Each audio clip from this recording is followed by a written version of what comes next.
Hi, everyone. This is Ellen Shute. Welcome to the What Drives You podcast.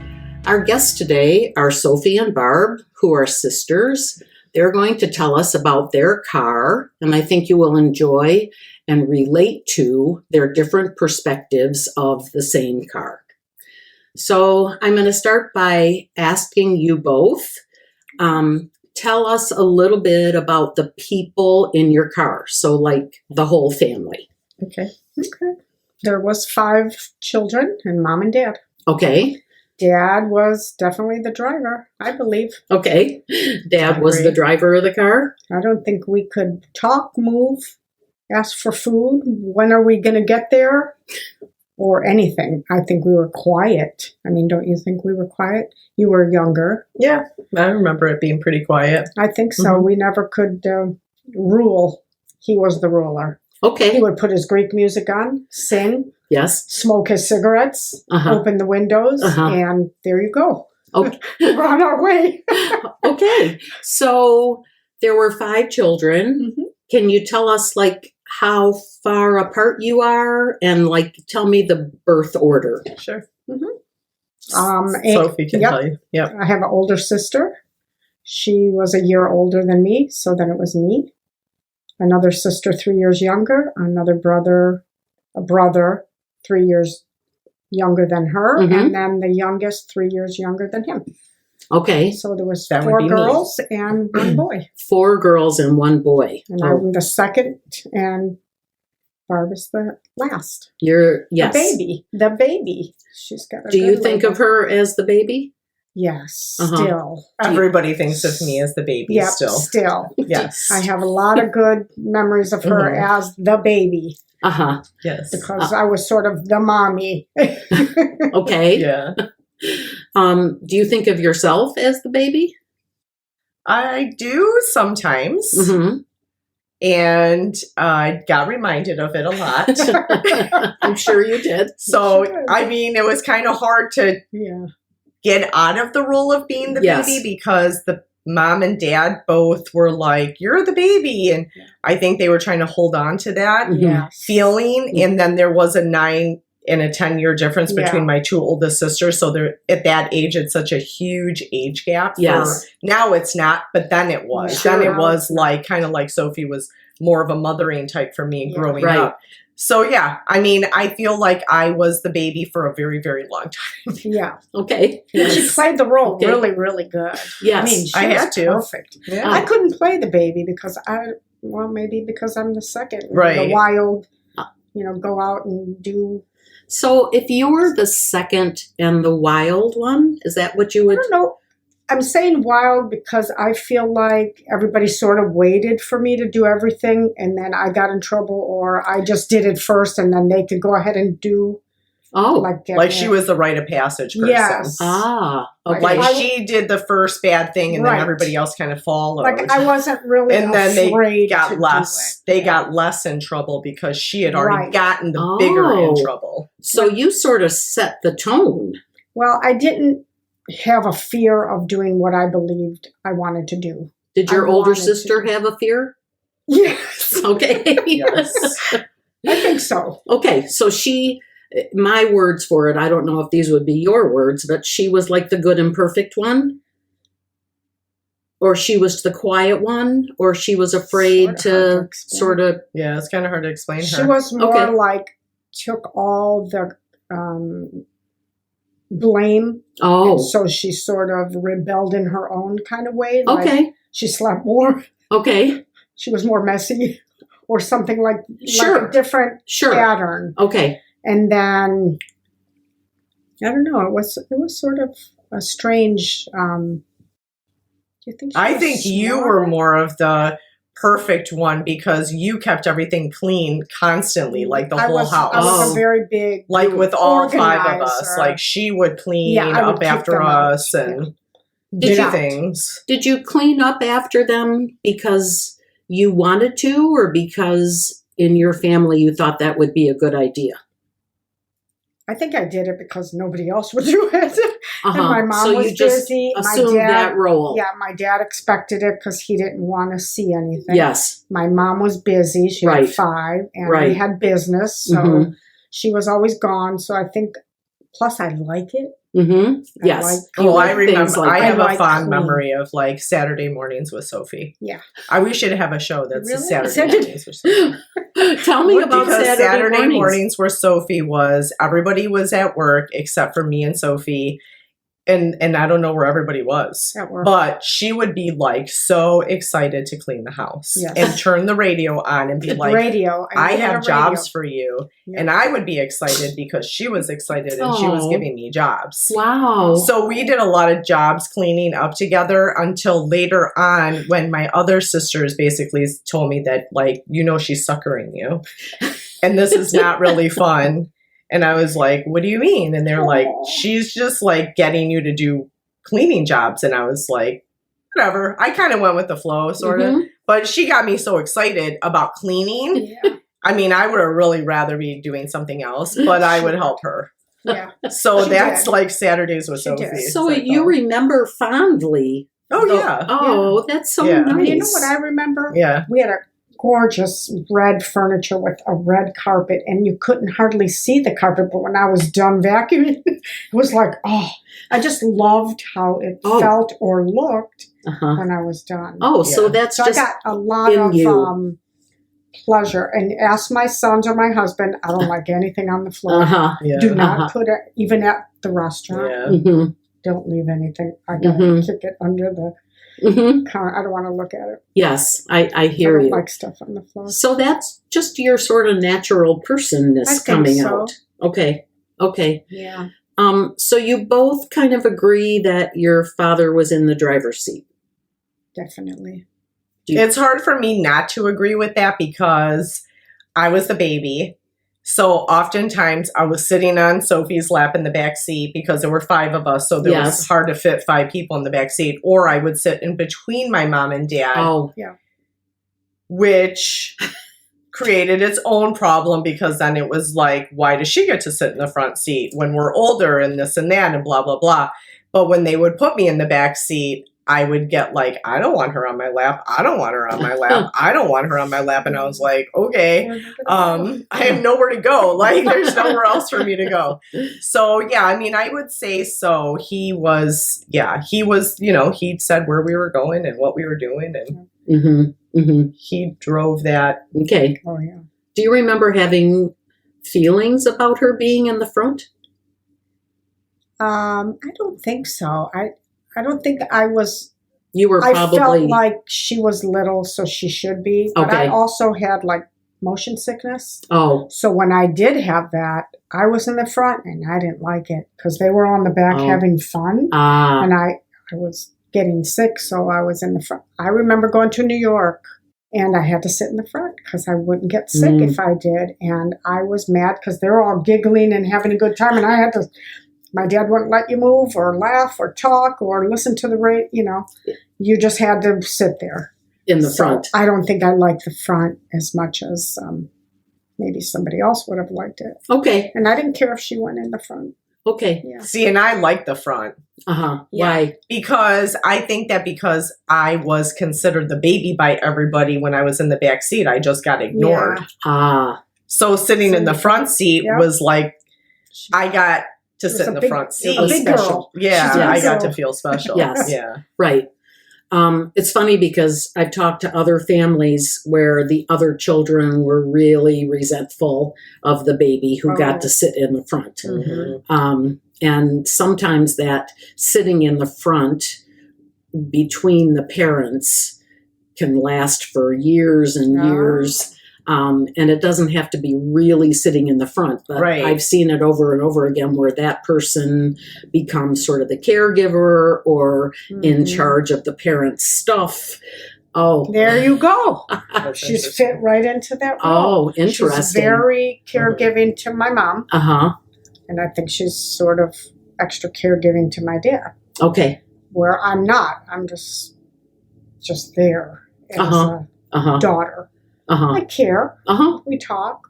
We visit and stuff, but it's Oh, That's interesting. That's interesting. You. I never heard of that before. Oh, I've never heard of it either, but that fits. what do you think about the fact that it fits? It makes sense. It does. It I think does. so. Yeah. Right. I think, more so that you've been together with mom and then dad, you were more willing to visit and have that time with him because you were, the youngest one. I think you lived with him more, both of them. Where I took off as soon as I could. Right. When I had my family and I didn't have that. I sort of see it with my youngest. Oh, interesting. In a way. Uh-huh. He's more of would be the caregiver. Uh-huh. That's interesting. Yeah. Right. And he's a boy, so. You have 2 girls? No, 3 boys. Oh, you have 3 boys. Okay. But the youngest is still at home. Yes. Just getting ready to go out. Got it. But he's been there longer than the other 2 that left at 18, 19. Right. And I feel like he is more of a caregiver to me and my husband. Yeah. It's interesting. I never heard of that either, and that's really, when you think about it, it does fit.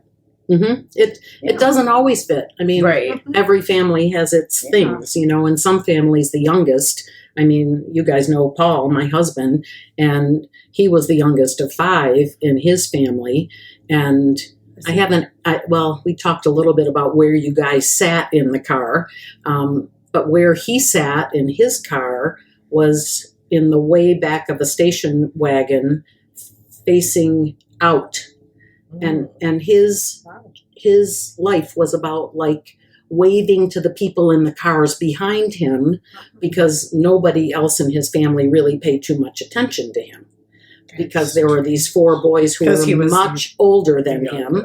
5 boys. 5 boys, yes.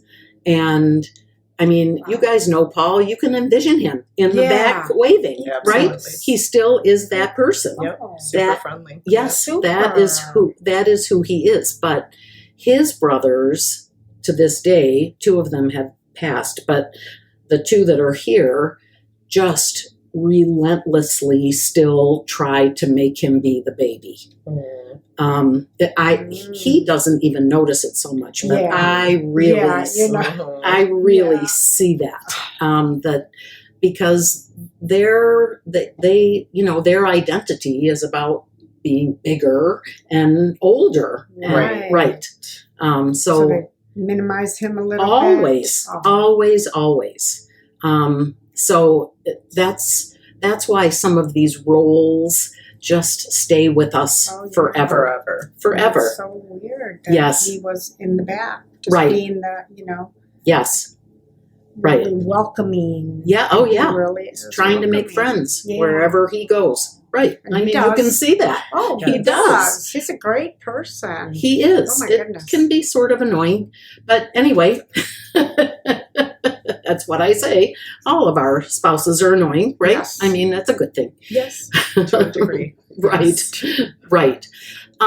So tell me how your other siblings fit into the car metaphor.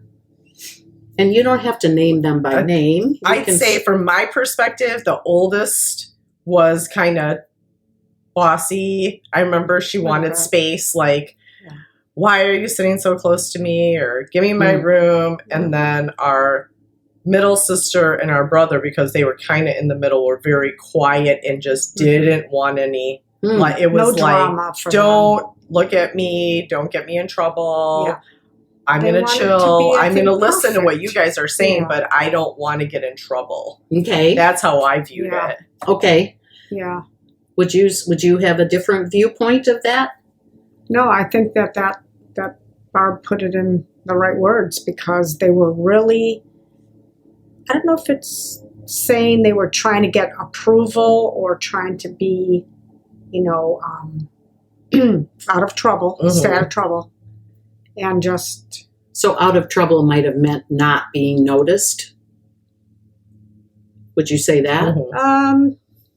Definitely our brother didn't want to be noticed because he was overly noticed by my dad. Oh, since he was the only boy he was, yes. in a Greek family right. where you finally have a son to carry your name. Yes. He was totally noticed. So he was trying to hide, I believe, sometimes.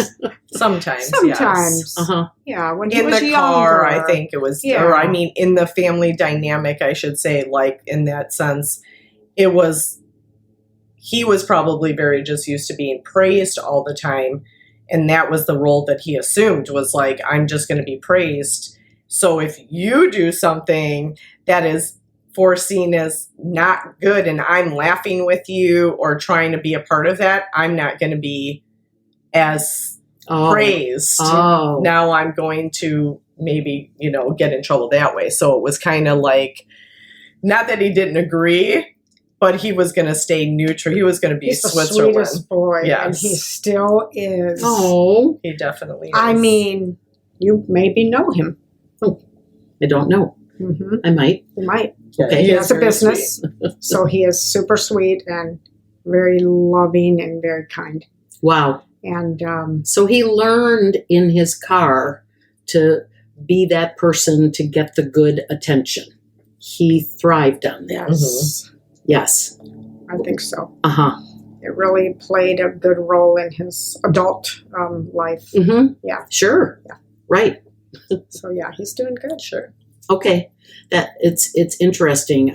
I believe that we all form an identity in our car, and some of it we take with us, and some of it works really well for our lives, like your story about your brother, and then some of it doesn't work very well. And I was going to just say a little bit about my car growing up, different than I'd love yours. to hear that. I was an only child, and my father was in the driver's seat, and my mother was in the passenger seat.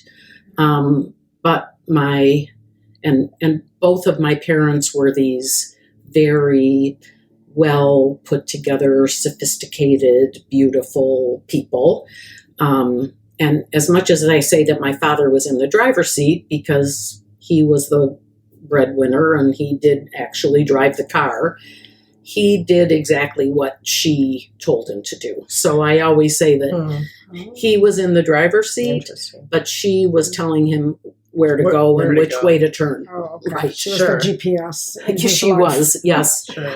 A firm Too much. GPS, yes. So he really Very couldn't do much so. anything himself, or was it always Oh, no, her it was- direction? Or When she was there, it was It was always always in her her direction. Okay. Yes. And our car had a rule, and all cars have their rules, but in my car, the rule was spoken, and the rule was that little girls are to be seen and not heard. Okay? Okay. And a lot of people my age can relate to that rule because Oh, that was a big definitely. thing then. And in my car, how I interpreted that was that I was supposed to just be in that back seat and be okay and not need anything and not make noise. And in my family, you had to look pretty. And so I was Ross and everything. pigtails. Perfect. Yeah. Everything had to be perfect.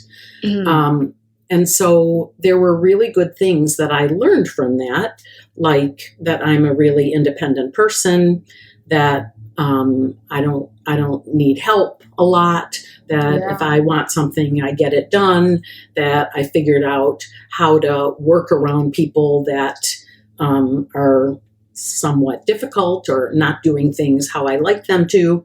And a lot of that is really good. But a lot of that is also not good because I was trained in my car and for all the years of my development that not to have a voice, not to ask for what I needed, not Look at you now. right, not to say how I feel. Okay. Yeah. So my adult life has been about developing a voice. There's still lots of situations where I don't have it, and where I wish I did, and where I'd like to tell somebody something, but I've been trained not to. Keep it down. Yes, Yeah. to not. So everybody has a role, and everybody has learned to live with certain rules in their life. Mm-hmm. So this rule about being seen and not heard is something that I incorporated.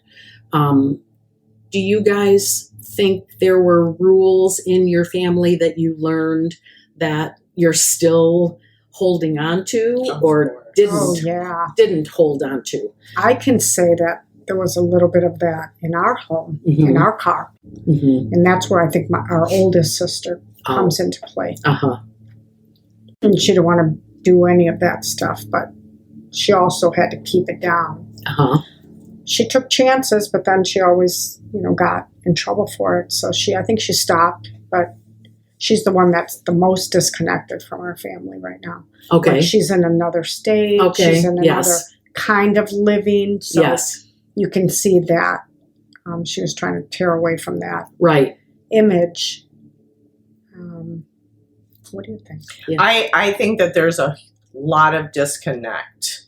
There was a huge disconnect from our home life Mm-hmm. to, because we all helped in the family business. Mm-hmm. We had a defined personality at home and a defined personality in the workplace. So at home, we never talked really about our feelings Mm-hmm. or what do you need, or, basic needs of course, there were things, and probably for me, it was a little bit better, I think, because maybe my parents had grown a little bit and learned. Sure. They were young. They were very young, but 20. at work, there was never anything besides, and we could be very outspoken at work. That was what, in our workplace, in our family business, it was, as long as it was still under the like dad effect. Like, so if he agreed with it, we could be very outspoken about it. Okay. So you guys grew up learning that you were one person here and one person there. I feel that way. Right.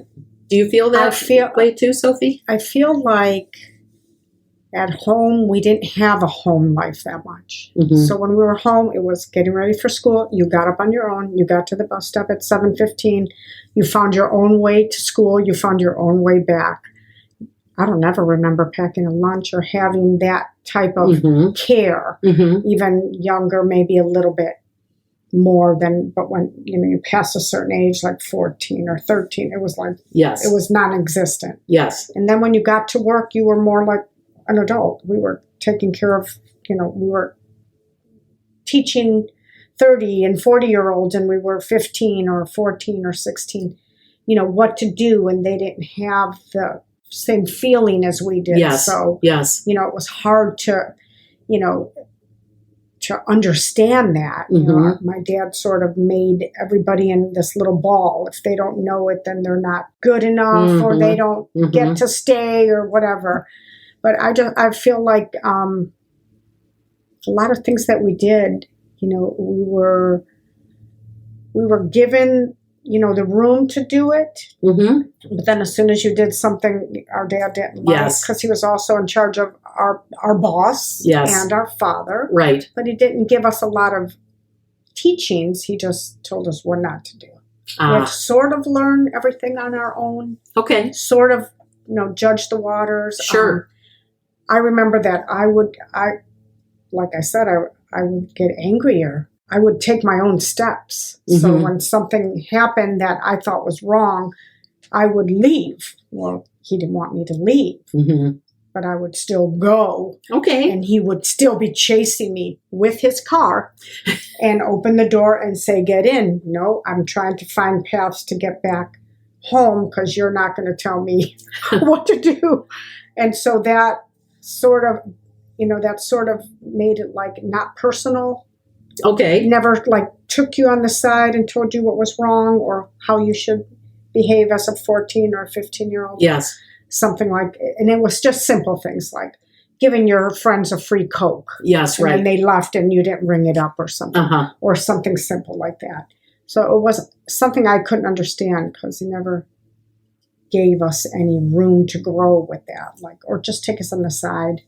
So what would you say about that in terms of what you learned and what works for you from that in your life today? From being that person that you knew differently, you were going to assert yourself. I think I'm like you in that way. Like I have a voice. Yes. But then all of a sudden, at certain points, I can't talk about Sure. it, or I don't want to say anything about how I feel because I think somebody's always going to be overpowering me or something. Yes. You So know? that's just a beautiful example of how you learned how there's like a good side to it, Yeah. but you also learned Yeah.